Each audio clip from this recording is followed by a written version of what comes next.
I bought one of WhistlinDiesel's truck mulch containers. If you haven't seen that video where he shreds the trucks, I definitely recommend it.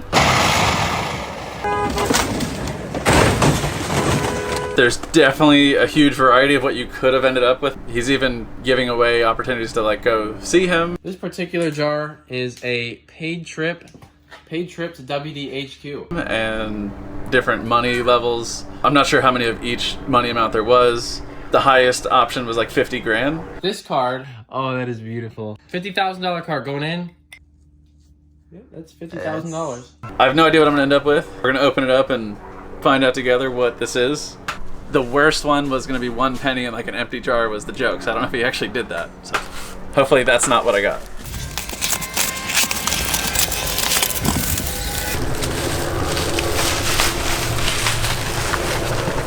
Yeah, it looks like truck mulch for sure.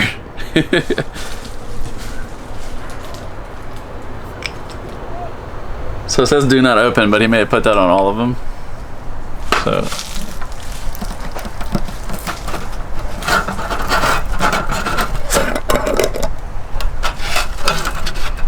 Oh, that is nasty. I don't see any of the prize cards in there. I'm not gonna go digging through this. It smells like diff fluid. So I'm gonna go ahead and shut that. But yeah, so that is the squatted truck mulch. That's what you get when you buy one of these things. Just shredded truck parts. And I'll see you next time.